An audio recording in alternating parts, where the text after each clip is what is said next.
everyone, welcome into the Coach KJ Carousel Dynasty. This week, the number 15 Florida Gators are taking on the Vanderbilt Commodores. This week, the Gators come in having lost to LSU last week, so they need to rebound. It was a tough one. They really shouldn't have lost that game, but they lost it at the final buzzer, so that's a little bit of a heartbreaker, so we got to see if they can get themselves back together and show a little bit of composure. AJ Swann, the senior redshirt's the starter for Vanderbilt. He's been okay this season with 7 touchdowns and 5 picks, but as you can see, that first pass was a little behind Devon Walker, and they only end up picking up 3. Vanderbilt's 1-4. They're a team we should be able to beat, and I think we should be able to beat them pretty easily and maybe get some reps for our backups. But let's not get too far ahead of ourselves. Let's get into it completely. AJ Swann just completed a nice 15-yard pass to Hutch Byard.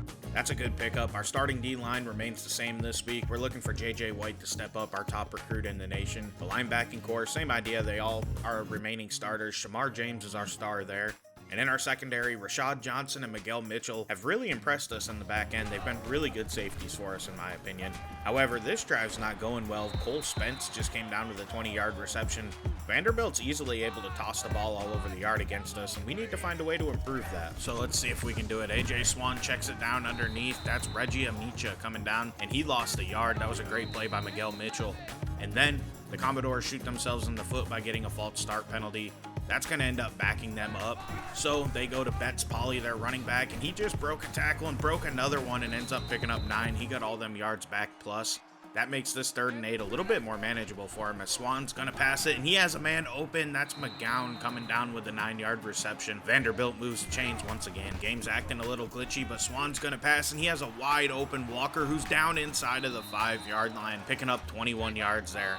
And then look at this. Once again, Vanderbilt gets another false start. That's 2 times on one drive. You don't see that very often. However, Betts Polly gets all them yards back, plus as Chris McClellan gets him down at about the 2-yard line, I would say. So it's 2nd and goal, and they come out again in the goal line formation, and Betts Polly breaks a tackle, and he gets in.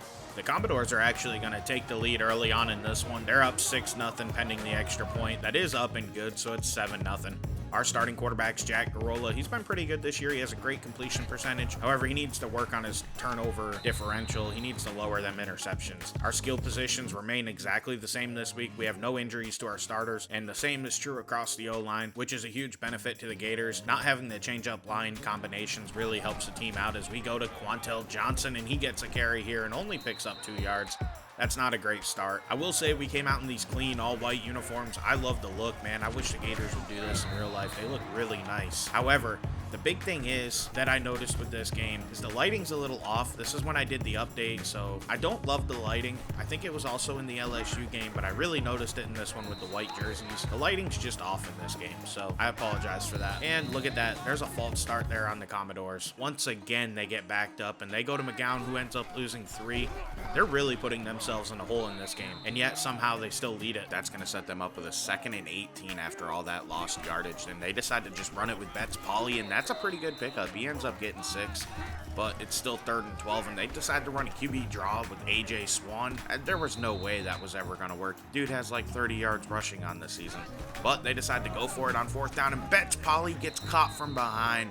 That's Nathan Osborne making the play. Look at that. He lays out and trips him up just in time. That's a great play by our defense. Now let's get our offense to answer, because you don't want to be trailing Vanderbilt for long. As we go underneath, that's Kyle Hinder making the reception, and that's a decent pickup of 7. That's going to set us up with a 3rd and 5. So we should be able to convert it as we come out in the pistol, and Garola's going to throw it. He's looking. He finds his man wide open. However, Emmanuel Henderson doesn't catch it, and we decide, screw it. Let's go for it. Jack Garola takes off and runs, gets the 1st down, and slides down past midfield. That's a big 1st down for the Gators. Quantel Johnson gets a carry, and he has a lot of space here to the left. He takes that for 17 yards. If he had a little more high-end speed, that probably would have been a touchdown. But we'll take the nice run as Garola's going to throw it here on 1st down, and Emmanuel Henderson steps back and goes for 6. What a beautiful play by Emmanuel Henderson. I don't know why, but I love a good step back. That play worked perfectly. Gators tie this one up at 7. The Commodores are going to try to answer as Betts Polly stiff arms a guy away, but he gets taken down by Scooby Williams. On 2nd down, they come out under center, and they motion their tight end across the formation, and they go to Betts Polly on another run, and he breaks the 1st tackle once again.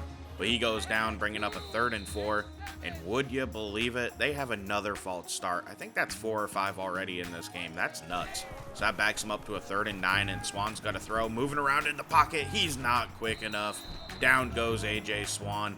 That's J.J. White getting credit for the sack. What a big play by our true freshman defensive end. So we take over and get the ball in pretty good field position as Quantel Johnson makes the reception for 9 yards from Jack Garola. That's a good play to end the first quarter as we're tied at 7. I did not expect this against the 1-4 Commodores. But you know what? All we can do is improve, and we have the ball in good field position. So we go to Quantel Johnson on 2nd down, and that's a solid 7-yard pickup, getting a 1st down. We're down inside of the 30-yard line as Garola throws a screen. That's Harrison Wallace, the 3rd. He has a 1st down and more. That's a 14-yard pickup. So we go to Quantel on the next play, and that's another 5-yard rush. It looks like this is what I expected out of our offense. I think we're going to score on this drive and probably take the lead for good in this game if I had to guess. I just can't see the Commodores being able to keep up with us. So on 1st and goal, we go underneath the guy. Assy blanks out of the backfield, and that's a touchdown. Jack Garola is already 6-9 with 2 touchdown passes on the day. Now that's a great way to start a game as the Vanderbilt Commodores end up getting a penalty for clipping as they begin their next drive. That's going to force them to back up once again, and they're set up with 1st and 21. So they go to Amicha, who's either their fullback or backup running back. He picks up 7, so that sets up a 2nd and 13, which is manageable for the Commodores. Swan's moving in the pocket, going deep, and he's picked off. That's Kewan Hawes coming down with the interception, and he's running towards the end zone. He can't take it back to the house, but we take over at the 12-yard line. Gators are putting their foot down. Now let's see if we can get a touchdown and expand our lead up even more. 1st down didn't go well. 2nd down, Quantel finds a little bit of space. That brings us to a 3rd and 4. So we run counter with Johnson, and he cannot get the 1st down. He gets stopped at a 4th and 1 after a 2-yard pickup. But we decide to go for it since it's basically a free possession, and Johnson will barely convert it. That sets us up with a 1st and goal after a 3-yard pickup. So we run read option on 1st and goal, and Jack Garola walks in totally untouched. Touchdown Gators. We're up 21-7. We're starting to pull away. This is exactly what I expected. Vanderbilt's overmatched. There's no way they can compete with us, and I stand by that, and they should never be able to beat the Florida Gators in my opinion. But maybe that's my Gator bias as Byard goes in motion on 2nd and 12. Swan's gonna pass. He finds Betts Polly underneath, and there's all sorts of space for him. Scooby Williams does make tackle, but not before a 19-yard gain was had. They go back to Betts Polly on the ground, and this time he's swarmed by our defense. He had nowhere to go, so that's going to bring up a 2nd and 10, and again, they go right back to Betts Polly, and he gets stonewalled, but he's able to squeak ahead for 4 yards. So that brings up 3rd and 6, and they're running QB draw with A.J. Swan, and look how well that works. I was not prepared for that at all. You've seen at the beginning of the game, they did not show any signs of running the ball with A.J. Swan, and they've done it like 3 times today, and that honestly has caught me off guard. So we were not prepared for that, and I'll admit it. Vanderbilt was able to move the ball pretty well on this drive because of it. However, they're backed up now to a 3rd and 8, and A.J. Swan again tries the QB draw. This time, it didn't work. That's Shamar James making tackle, forcing the Commodores to attempt about a 50-yard field goal that's pulled wide left. There was no way that was ever going to get in. So now the Gators take over, and Garola's looking to pass on 1st and 10, and he checks it down to Quantel Johnson. However, for some reason, his momentum took him out of bounds for a 1-yard loss. Jack Garola's on the move on 2nd down, and he's feeling all sorts of pressure and throws it deep on the move to the left. That's Kyle Hinder coming down with a 36-yard pickup. What a throw by Jack Garola. And he follows that up by trying another deep shot, but that one just didn't work out. That was in double coverage. So it's 2nd and 10, and we're going to pass again. I would have liked to see a run to Quantel Johnson there. However, it didn't work out. That pass fell incomplete. So now on 3rd down, we got to throw, and Jack Garola finds David Hester wide open for a 16-yard gain. That's a big play as Jack Garola is going to run the QB draw and drop the ball. Luckily, Austin Barber, our right tackle, recovered it. So that brings up a 2nd and 5, and Garola throws a screen out there. Emmanuel Henderson has it. He steps back, makes 2 guys miss, and he goes in for a touchdown. Florida extends their lead up to 28-7. What a beautiful play by Emmanuel Henderson right there. Now Vanderbilt, they're just going to throw a Hail Mary up before halftime here. And look at this. Akil Wesley comes down with the interception. There wasn't much of a return, but because it was a turnover, I wanted to show it as we go into halftime, leading this game 28-7. And you know, this is exactly what I expected. The first quarter didn't go our way, but we stepped up in the second quarter and really started to pull away from Vanderbilt. Surprisingly, though, they're almost even with us on total offense. They've played pretty well, they just can't get points. They've had some turnovers, and that always kills a team, as everybody knows. But I think we'll be able to keep pulling away, and I think we might get a little bit of run with our backups later on in this game. Even with Vanderbilt controlling the clock, I expect to see some backups. Now let's check out on some of our recruiting news for the week. First up, we're going to have a halfback, Robert Foster. He's a 3-star. He's number 116 in the nation, and he committed to Washington. Then we have Ryder Fontaine, a wide receiver. He committed to Florida. We'll see if we can hold true on that. Next up's Kevin Yondel. I don't know how to say his last name. He's an outside backer, and he verbally committed to South Carolina. So we're going to keep recruiting everybody, and hopefully we can hold them together. In some future episodes, I think I'm going to start showing off just how the class looks in general, so that way you can get an idea of who's committed to us and who's committed elsewhere that we're still going after, maybe. We start the second half with the ball, and Jack Garola is going to pull it on a read option, and he breaks a tackle and ends up picking up 7. He took a big hit at the end of that. Luckily, he didn't get hurt. And then Quantel Johnson got blown up on that play for a 3-yard loss. Thankfully, he didn't get hurt. So that brings up a 3rd and 6, and it looks like this play is dead. But Jack Garola just outruns the defensive end, gets the first down, and goes out of bounds right around midfield. Then we decide, let's run a read option and see if we can hurt Jack Garola, because, man, we're running him a little too much in this game. But that's a huge 19-yard rush for another first down. Now on the moves, Jack Garola again, looking to throw. He stops and pops. He found Harrison Wallace III for a 10-yard pickup, and he took a big shot at the end of that. And my biggest fear happened. We ran too much with him. He got hurt. Now we have to worry if our quarterback will be back or how long and how much time he's going to miss. Gayassi Blanks got the first carry there of the day for himself. And then freshman quarterback Dana Garcia found Macario Dorba for an 8-yard pickup. Now it's 1st and 10, and Garcia's looking to pass again. Standing in the pocket, he fires and finds David Hester. That's Garcia's first career touchdown pass. He was not our top quarterback recruit that committed to our team last year. We actually had number 1 quarterback in the nation, Jordan O'Neal, commit. However, he does have a lower overall than Dana Garcia. And honestly, I didn't like him as much in practice last year, so that's how he ended up getting the 3rd string job, and Garcia won the 2nd string job. They're both tall. Garcia's comes in at, I believe he's 6'9", 225 pounds or so. He is surprisingly lacking of a strong arm. Maybe it's because of his long arms due to the height. I don't know, but he is a heck of a quarterback. He has really good accuracy. He's a pocket passer. He was the number 80 quarterback in the nation and only a 3-star when he committed to us, but we'll have to see what he can do, and if he has to finish this one out, I have total confidence in him, and I think we'll be okay. Commodores, though, they've been moving the ball on this drive as McGowan makes another reception and breaks a tackle. That one went for 9 yards. I don't know what it is, but they've been able to put up yards. They just can't get into the end zone. It seems like they make a critical mistake every time they get down here. They call that a catch, and I didn't believe that it was. Now, you can see the injury report came out, and Jack Garola is not going to be back today. That's okay. We're up 35-7 over Vanderbilt. I'm not worried about losing him in this one, and I'm just glad to see that it's not going to be a long-term injury, because missing our starting quarterback would be really bad for us, especially with Auburn and then Georgia coming up on the schedule next. Now it's 3rd and 12 for the Commodores, and A.J. Swan throws it underneath to Devon Walker, and he only picks up 4. I'm surprised the Commodores settled for a field goal here, but it's up and good, making this score 35-10. Garcia remains in the game. He hands it to Quantel Johnson, who gets hit quick and only picks up 1 yard. So on 2nd and 9, we're in the pistol, and Quantel gets another carry, and that's a solid run right there, a 6. That's going to give us a 3rd and short, and I think we can run it here. But we decide to pass it, which is okay, and we find Johnson out of the backfield, and he gets the first down by cutting up field quick.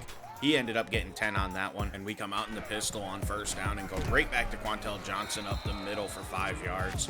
He's been a workhorse for us, and he's been a really good back. I usually like to split my reps, but when a guy's doing stuff like this, how do you take him off the field as he gets 10 more right there? Again in the pistol, Gayassi Blanks checked in for this play. Garcia rolled to the right, and he shouldn't have. He should have stayed in the pocket, and he ended up losing 10 on that one. So now it's 2nd and 20, and Garcia goes deep, and he finds starting tight end Kyle Hinder for a 30-yard pickup down the seam. That's going to bring us to the end of the 3rd quarter, and honestly, I don't expect to see starters too much longer in this game. As Garcia throws a quick screen to Harrison Wallace III, and that's going to go for about 6 yards, bringing up a 2nd down, and Quantel Johnson gets a carry. He won't quite get us a 1st down, but it's 3rd and short now, which should be easy to convert. It's a little harder without a running quarterback, but Quantel Johnson just puts the team on his back and gets that 1st down right there. In the red zone now, we're probably going to lean more into the ground game as Garcia actually gets a carry, and that went for 4. That's solid. That's the type of carry you expect out of a quarterback like him. Now on the move to the right, he's going to throw a fade to the back corner of the end zone, and that's broken up. Malik Mega couldn't come down with it, bringing up a 3rd and 6. and we run play action, and he threw that one into coverage. That was risky. That guy blended right in with the end zone. I'm not going to lie to you. That's why I didn't see him. That was a great play by the Commodores. The field goal was up and good, and as you've seen, it showed off Jordan O'Neal. He's our, I guess, third string quarterback. He was the #1 quarterback recruit in the nation, and honestly, with him not playing, especially in a situation like this, he might get a little salty, so I'm a little worried about that, and we might lose him. However, our defense, they're playing fantastic for us, man. It's 3rd and 13, and the Doors just check it down to Spence and punt it back to us. They've basically given up in this game. They don't expect it to go their way. They know it's over. We're just out here having fun running up stats with our backup quarterback. Malik Mega caught that one for 22 right there. I do think this is probably the last drive for our starting offense as Quantel Johnson gets another carry for 5 more yards. He's pretty good at getting like 5 yards a carry. He may not break off many explosive runs, but he does a lot of stuff like this. That's like 10 to 15 yards, and those are perfect runs for this offense. Garcia's looking to throw here, though, and they're going to run a screen. They find Gayassi Blanks. He broke a tackle, but he got hit immediately after and picks up 5 on that screen. Blanks remains in the game, gets a carry, and he's going to get a first down on a 5-yard rush. Maybe they gave him 6 on that, which they end up doing, but that was a good run. Quantel's back in the game, and they run play action off of him. Garcia's rolling. He throws it underneath to an open Kyle Hinder, who gets the first down, spins, and picks up 15 yards. So they go to Quantel Johnson. He can try to finish this drive out as we're in the red zone, and we know running the ball works well for us down here. That's an 11-yard carry. Gayassi Blanks checks in, so we throw a fade to the corner of the end zone. Harrison Walls, the third, couldn't quite come down with it, and they call holding anyway, so that play wouldn't have mattered. It backed us up. That's on backup right tackle Antonio Toth. I don't know why he's out there playing, but he was, and Barber's back in the game for this play, but Garcia threw a pick to Patterson right down the middle of the field. He forced that one. I don't know what he was thinking there. The Doors take over, and we do have some starters still out there. I really think we need to play backups. I got a little greedy looking back at this after I filmed it, and I'm like, man, I should have pulled people out sooner. I don't know why I kept the starters out there so long. Injuries don't happen a whole lot in this game, but I don't need them to happen to one of our stars and really mess up the rest of our season. So our offense takes over, and Quantel Johnson's still in this game. He loses a yard on that carry, and I give him another one. I don't know what I'm thinking here. It's crazy to me that I have him out there, but that's a 6-yard pickup. We're draining the clock. This one's almost over. It looks like our starters are actually going to end up going the distance in this game. But Garcia did throw that and get hit. He gets hurt. Are you kidding me? This is why you need to be careful. So Jordan O'Neal comes in for a 4th and 4, and he's looking to throw, and he almost threw an interception on that. So the Doors take over. There's not really much time left. I'm not worried about losing it. We're just going to show off their final drive as they're calling their timeouts, pretending they still have a chance even though they're down by 28 points. I don't understand what they're doing. I showed it off because it was kind of annoying me. Plus, if they don't get a first down, I'll let Jordan O'Neal come out and run a few more plays. So I want to show them off. We're going to see if we can stop them on 3rd and 8 and maybe get a few more plays for our backup quarterback, and it looks like we do. It's 4th and 4, and they punt it back to us. So Jordan O'Neal came in, and look at that pass. That was horrible. This is why he's our 3rd string quarterback. He pulls it, though, on a read option, and he's able to break a tackle, 2, 3, and he almost broke that away, but he picked up 10 yards. So this is another pass attempt for him, and this time he finally hits the mark. Macario Dorba picks up 6, and that's going to end your game. Florida dominated Vanderbilt in this one. I shouldn't have let our starters go as long as I did. We're lucky that we didn't face any more injuries. We lost 2 quarterbacks in this game, and we still don't know how long Garcia is going to be out for. Good news is our player of the game, Jack Garola, will be able to return next week, so regardless, we have our starter. And he played really well for us. 11 to 16, 3 touchdowns, no picks, 137 yards. And you got to give Dana Garcia a ton of credit. 8 of 12, 107 yards. He did throw a pick, but he also had a touchdown. For his first action as a true freshman, that was really, really good. On the ground, Quantel Johnson had 21 attempts for 100 yards. I mean, he does everything we want him to do. That's the reason he's our lead back, and as much as I like to rotate backs, why would I rotate backs when he's playing so well? It just doesn't even make sense to think about pulling him out of the game. Miguel Mitchell had 3 TFLs and a sack in this one to go along with 8 tackles. That was really nice. JJ White added a sack as well in this game. Now, as far as interceptions went, we had Akeel Wesley and Kewan Haas come down with them. You love to see it. AJ Swan had 2 picks. He didn't throw any touchdowns. He did have a pretty good completion percentage, though, so you got to give him some credit for that. And on the ground, they weren't that effective. They had their moments, where I felt like we couldn't stop them, but overall, they just couldn't do that much. It's kind of the same idea through the air. Most of their receivers just couldn't break off big plays. They caught passes, but they didn't go anywhere, and they were all underneath plays, and that's why we were able to dominate them. They did get a lot of yards, but they didn't stand a chance, honestly. And really, they shouldn't against Florida.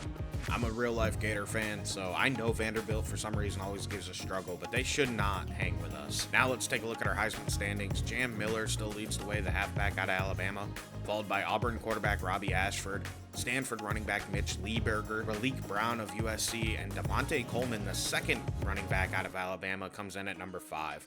Taking a look at your top 25, Penn State remains number 1. Really not shocked by that. They're a very good team. Number 2 is Alabama, 3 is Ohio State, 4 is Oklahoma State, which is a bit of a shock. 5 is Auburn, 6 is Miami, 7 is Oklahoma, 8 is USC, 9 is Oregon, and 10 is Middle Tennessee State, which is also a shock. And then you can see Washington fell to Stanford, and they dropped all the way down to number 11 from 4. Now, next week, we have number 5 Auburn on the schedule, so we have a big opportunity ahead of us. If we can knock off Auburn, we should climb out of this number 15 ranking following that loss to LSU and move our way back up the board, I hope. It's a big matchup. I can't wait to cover it. Surprisingly, Stanford is only 18, even though they are 6-0. That shocks me a little bit. And then also Utah sits at number 25, even though they already have 3 losses on the season. I'm surprised by that. I don't see how you put them in with a 500 record. That's just my opinion, though. Like I said, next week, it's number 5 Auburn and number 15 Florida. This game's going to go a long way to help decide who's going to win the East. We have to win it to have a chance because we still have Georgia and we still have Alabama on the schedule, so we can't afford to lose this game because those are going to be tough games to win as it is. So Auburn is our next victim, hopefully. They are a little better than us on defense. However, we have the advantage in offensive rating and I guess in overall. Now, they do score more points than us a game. They do allow less yards than us a game, and they have a better turnover differential than us. So we're kind of in trouble, honestly. I'm a little worried about it, but I think we can win it. This is LDJ11. Thank you for watching. Please like and subscribe, and I'll see you in the next one shortly. Have a great day. I'm out. Welcome to my party, we're just getting started. A life is a dream or a nightmare scarring. Hand me a drink, cause I think I'm going all in. Get me a shrink who can catch me when I'm falling. Cover up my scars, flip the handlebars, crashing in my car.